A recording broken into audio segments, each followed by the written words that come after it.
আমার বিয়ে উপলক্ষে ৮ ভরির বেশি স্বর্ণের মালিক হই আমি। বর্তমানে আমার স্বামী বড় পরিমাণ ঋণ থাকায় এবং আমার আর্থিক অবস্থা খারাপ থাকায় আমি এখন জাকাত দিতে অসমর্থ।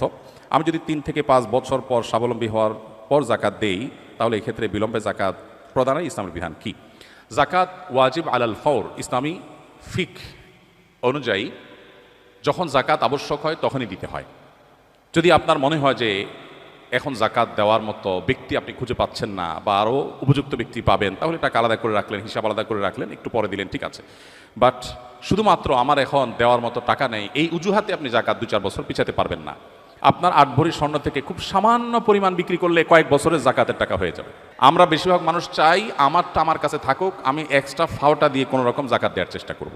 অনেক লোক বলে, হুজুর ঋণ পরিশোধের আমল শিখায় দেন। আমি বলি, ঋণ পরিশোধের আমল হলো স্থাবর অস্থাবর সম্পত্তি বিক্রি করে ঋণ দিবেন, এটা হলো ঋণ পরিশোধের আমল। বলে, না হুজুর সেটা না তো, আমি দোয়া চাইছি, একটা দোয়া শিখাই দেন। তাই আমি বলছি, আমি বুঝছি আপনি চাচ্ছেন আমি এমন কোনো দোয়া শিখাই দিই যেই দোয়া পড়লে আসমান থেকে ধূপ করে একটা বস্তায় টাকা পড়ে যাবে, আপনি ঋণ দিয়ে দিবেন, আপনার স্থাবর অস্থাবর সম্পত্তিতে হাত দেওয়া লাগবে না। আপনি সেই দোয়া চাচ্ছেন। মুহাম্মদ সাল্লাল্লাহু আলাইহি ওয়াসাল্লাম সেটা আমাদেরকে শিখান নাই। তিনি শিখিয়েছেন আমি ঋণগ্রস্ত, আমার সর্বশেষ সম্বল বিক্রি করে তারপরে যখন আমি পারছি না তখন আমি আল্লাহর কাছে, তার আগে এবং তখন আল্লাহর কাছে হাত পাতবো। কিন্তু আমরা চাই আমার সব ঠিকঠাক থাকুক, আমি ফাওটা দিয়ে কোনো রকম জাকাত দেই বা ঋণ দেই। এটা মুসলিম সুলভ চিন্তাধারা বা মানসিকতা নয়। নবী সাল্লাল্লাহু আলাইহি ওয়াসাল্লাম বুখারীর হাদিসে বলেছেন, কিয়ামতের আলামতসমূহের মধ্যে থেকে একটা হলো জাকাতকে মানুষ জরিমানা মনে করবে, দণ্ড মনে করবে, দিতে চাইবে না। জাকাত দিতে পারা তো সৌভাগ্যের, এটা আমার আখিরাতের অ্যাকাউন্টে জমা হচ্ছে, আমি সওয়াব পাবো। তাহলে সেক্ষেত্রে আমার কেন সামান্য অংশ বিক্রি করে দিতে কার্পণ্য হচ্ছে বা দ্বিধা হচ্ছে? এটা করা উচিত নয়।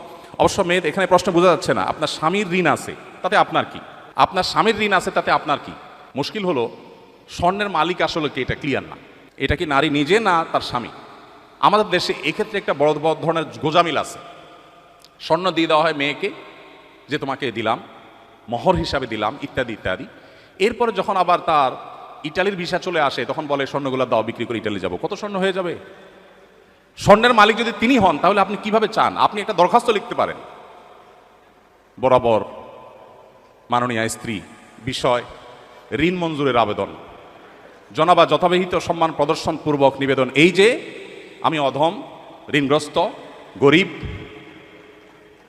আপনি আমাকে আপনার স্বর্ণ বিক্রি করে লোন হিসাবে দিলে আমি সেটা যথাসময়ে অমুক সময়ে পরিশোধ করিব, বাধ্য থাকিব, ইত্যাদি ইত্যাদি।